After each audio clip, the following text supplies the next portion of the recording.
Olá, bem-vindo ao nosso canal para uma nova tutorial sobre georreferenciamento.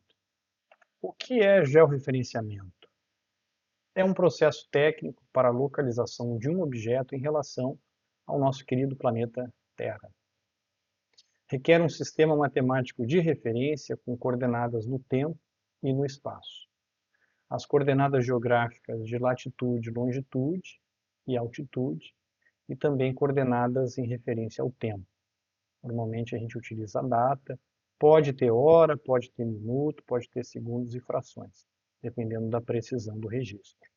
É óbvio que esse processo pode ser feito em outros planetas, né, inclusive na Lua. Então, um processo técnico de localização de um objeto em relação à Terra pode ser também em relação à Lua, em relação a Marte, em relação a um outro corpo. Mas aqui, quando a gente falar em georreferenciamento, a gente vai dar um enfoque à Terra. Bom, origem dos termos, né? São dois termos, o termo geo e a palavra referência, de onde deriva o referenciamento. O termo geo vem do grego, ge, com sentido de terra, né? Planeta. E Homero usa também a expressão Gaia. Aqui está a fonte de onde nós temos essas informações. Desde o acordo ortográfico, as palavras são escritas sem hífen e com dois R's. Afinal de contas, né, se fosse apenas um R, o som seria fraco, seria georreferência, georreferenciamento.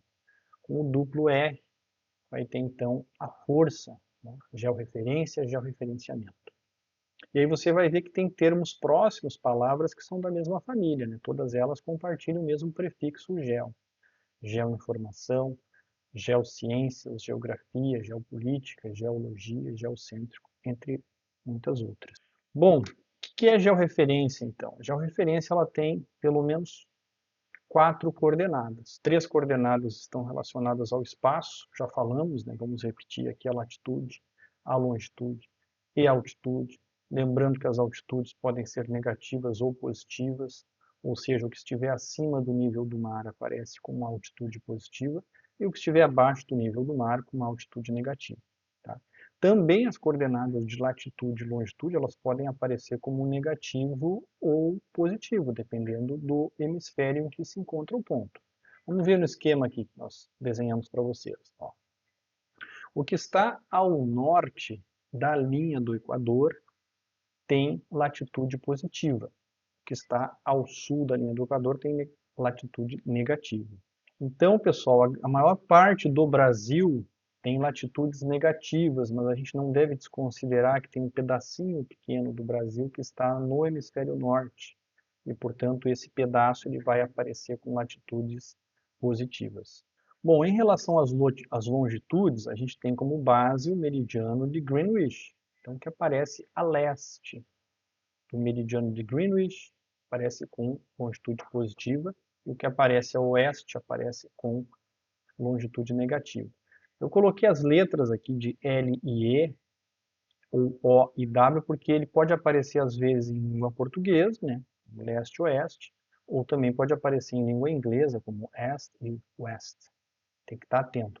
O norte e o sul não vai ter problema, né, porque tanto em língua inglesa quanto em língua portuguesa eles vão aparecer como N e como S. Então preste atenção, porque as coordenadas elas podem aparecer ou com sinais, né, de positivo e negativo, ou com letras indicando o hemisfério. Bom, o sistema de coordenadas ele tem meridianos paralelos. Então aqui nós citamos o Equador e o Greenwich. Né? O Equador ele é considerado o paralelo de latitude 0 graus. E o meridiano de Greenwich é considerado o meridiano de longitude 0 graus. E além das coordenadas geográficas de espaço, a gente tem também a coordenada do tempo.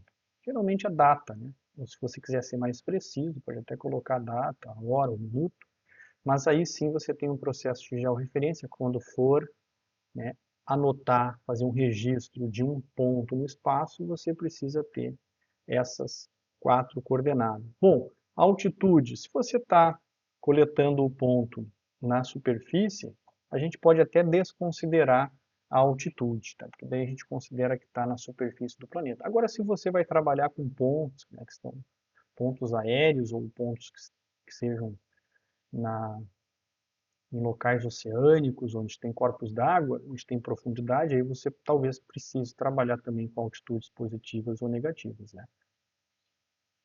E o tempo, aquilo que nós já falamos para vocês, às vezes um registro de data e hora é suficiente.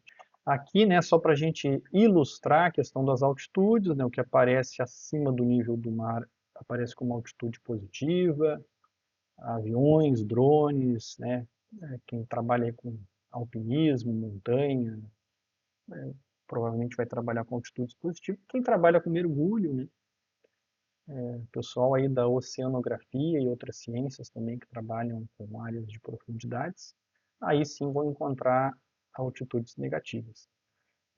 Mas assim, boa parte dos levantamentos que nós fazemos são realmente na superfície do planeta, então a gente poderia até, em tese, desconsiderar a informação de altitude. Agora vejam aqui, ó, um exemplo aqui, algumas fotos ilustrativas, algumas imagens ilustrativas de alguns edifícios de Balneário Camboriú. Quando você tem apartamentos sobrepostos, né, que compartilham as mesmas latitudes e as longitudes, o que vai mudar são as altitudes. Então, se você vai fazer, por exemplo, uma georreferência de um desses apartamentos, provavelmente você vai ter uma sequência de apartamentos que vão compartilhar a latitude e a longitude. O que vai mudar nesse caso é a altitude. Aí pode ser interessante, né, você enviar essa informação para alguém, ele vai saber mais ou menos qual é o pavimento, qual é a altitude do pavimento em que ele se encontra. Bom, e aqui um exemplo para vocês, né, para a gente mostrar os tipos de coordenadas. Eu estou mostrando 3 tipos, um deles o que eu mais utilizo, o de graus decimais é o que eu mais utilizo, mas tem também o de graus, minutos e segundos, e o UTM, que é Universal Transversa de Mercato. Aqui eu tomei como base uma imagem do Google Earth Pro, nosso Congresso Nacional. Vocês estão vendo que tem um pontinho vermelho ali, né, com a letra A. Esse ponto, as coordenadas dele estão aparecendo aqui à direita. Então, em graus decimais, a latitude é de menos 15,7997,52. Tá? Tem ponto, mas o ponto ele pode ser também utilizado como separador das casas decimais. Pode ser ou o ponto ou a vírgula. Alguns sistemas interpretam um ponto, outros sistemas interpretam a vírgula. Fique atento. E na sequência, né, abaixo tem a longitude, menos 47, vírgula, ou ponto, 86, 41, 37. E aí vai aparecer a mesma informação, vai aparecer aqui no tipo de graus, minutos e segundos e universal transversa de Mercato, UTM. Só que na UTM vai ter uma outra informação, além da latitude e longitude, que aparecem de maneira diferente, né? Tem também a zona, nesse caso aqui de Brasília, zona 23L. Tá? Então, alguns cuidados, aquilo que eu já falei, mas vamos reforçar aqui a questão do ponto ou da vírgula como separador de casas decimais. Tá?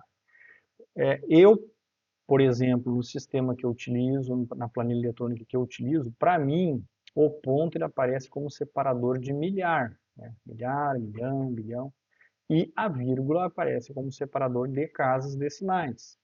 Então, se eu fosse trabalhar com essas coordenadas aqui que o Google Earth Pro está me indicando, está me fornecendo, eu teria que fazer a edição. Faria a edição trocando o ponto por vírgula, né, no sistema de localizar e substituir. Então, fique bem atento com isso também. E, novamente, né, já falei, mas a questão dos hemisférios, você tem formação de letras, né, para norte, para sul, para leste e para oeste. Lembrando que o L também de leste pode aparecer com E de este e o O de oeste pode aparecer com W de west. E também sinais positivo e negativo como identificador de hemisfério. Então, como registrar as coordenadas de um local? Vou fazer aqui uma lista bem breve, né? O GPS, que é o Sistema de Global Position System, Sistema de Posicionamento Global, fotos com geolocalização, vou fazer uma demonstração para vocês. Tem vários apps hoje para smartphone, é impressionante, né, a quantidade de apps, alguns bem amigáveis, né, tanto para o sistema Android quanto para o sistema da Apple.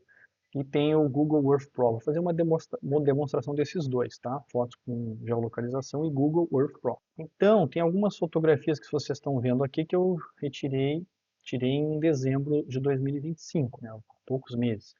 O que acontece? Essas fotografias já foram tiradas no meu aparelho, eu tenho um Android, um Samsung, e eu configurei o aparelho para tirar a foto já com a geolocalização.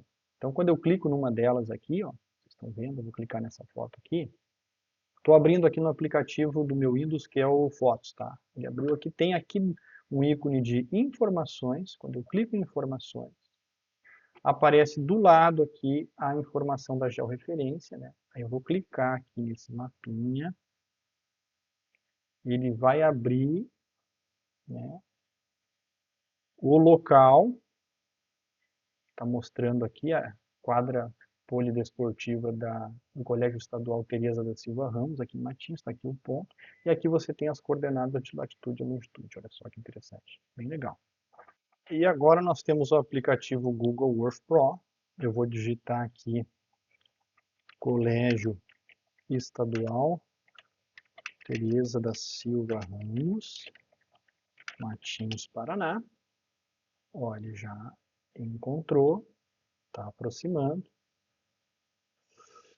E aí, como é que a gente faz para coletar as coordenadas aqui? Vocês estão vendo que tem o ginásio poliesportivo, está aqui, ó. Então a gente utiliza essa ferramenta que é adicionar marcador, clica aqui, move esse marcadorzinho aqui para cima do ponto em questão, vou colocar aqui no meio do ginásio.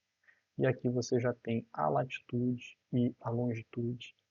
Então aqui mostrei para você as duas maneiras de se conseguir a georreferência de um ponto. Gratidão, pessoal!